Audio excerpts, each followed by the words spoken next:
Many are saying that this year will be the big year of disruption. Is it something that we say every year, or are we going to do something different in 2025? We're going to have a very interesting conversation with Vishal Chinchankar from Madison World. Vishal, thank you so much for taking Thank out the you. time and joining us. And welcome to AdTech 2025. Thank you. So, there's always the jury, right? It's on both ends. Some say this is going to be the big year of disruption. The others come and say, hey, we say it every year. So, what's new this year? Do you think 2025 is going to be that big year of disruption?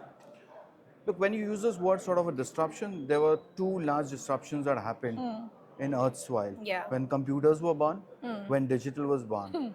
And today you're in an era where AI is born. Yeah. And it's such a powerful thing Yeah. that I would probably bet more on that, and it could be a little more than the disruption that we've seen in the past. Yeah. So I'm very bullish about it. Okay, that's lovely. That's good to hear.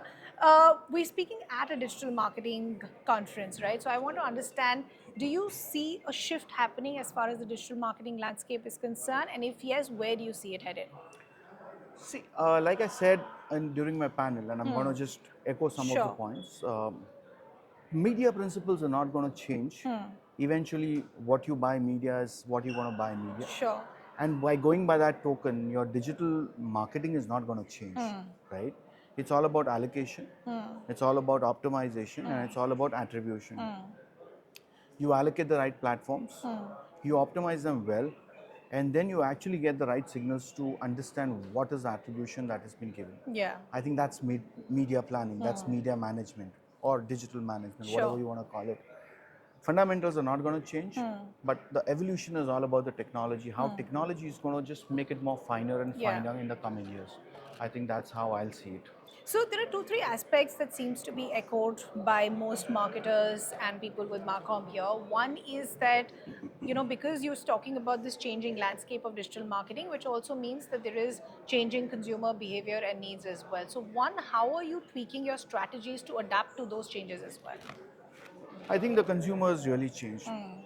It's not about the 70 screen or a 52 screen or a Yeah. 7 screen, Yeah. right? Screens have changed. Also multiple screens. Multiple screens. I haven't gone down to buy Yeah. a milk or a bread, but I've just Zeptoed it. I think Correct. that's a large change that has Yeah. come in. Yeah. Some of the larger changes that also come in are I'm not watching my appointment viewing. I'm going on to a Netflix or a Prime, right? Absolutely. So Yeah. there is a disruption and things will change. My sense is the good part is the consumer is adopting it and consumer is changing along with it, thanks to the global digital changes that are Sure. happening, and the world is changing thanks Yeah. to India, because India has really been on the forefront of adoption of all Yeah. these things. And this is an evolution and will keep evoluting time and time and time again as it goes. Yeah.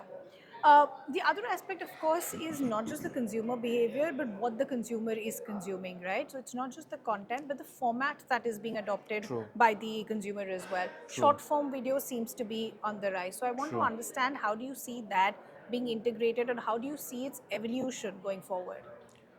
To my mind, short form is a habit which all consumers have adapted. Yeah. I know people who sit for hours and hours early in the morning on their short form videos, Yeah. right? I think that's a habit, and habits are not going to change. And it really doesn't matter whether it's you're living out of Delhi or you're living out of a tier 2 or a tier 3. I think consumers are just going to change and they're going to adapt it. Yeah. Short form is a day in life for a Okay. consumer. It'll stay, whether it is a whatever, a large giant like a Meta who brings in, Sure. or anybody else, Sure. or ShareChat for that matter, right? Okay, so also help me understand then the rise of regional content creators, vernacular. How do you see all of that adding to the brand growth in India? Vernacular has always been in the focus and it will always remain in the focus. It will never change because the best way to communicate to your consumer is in his language rather Language they than understand, giving him correct. everything. And to my mind, vernacular is not a new thing. I mean, it's something that Sure. we've always lived with. Sure. So every communication that's has to be shared with the consumer has to be in a vernacular, Yeah. and that's a principle we follow as an agency. Okay, lovely. So I want to do a fun rapid fire with you now. One word that describes your AdTech experience. Vibrant. Okay, lovely. What makes you come back to AdTech? This is my community. I love this space. I mean, this is my comfort zone. How lovely. Would you recommend AdTech to a friend, and if yes, why? Well, I've been on the advisory board of AdTech, so I better recommend people to come here. So give us a reason why. For Uh, people who are not on the advisory board. Look, I think the beauty about this space is there are newer and newer technologies, newer and newer creations that are happening over Yeah. here. There's a community which waits and watches for this particular period of time so that they can really Come engage with together. all the offerings that are available in the market. So I think that's a beautiful part. This has been a pleasure chatting with you. Thank you so much for taking out the Thank time you. and enjoy the rest of the day as well. Thank you so much. Thank you so much.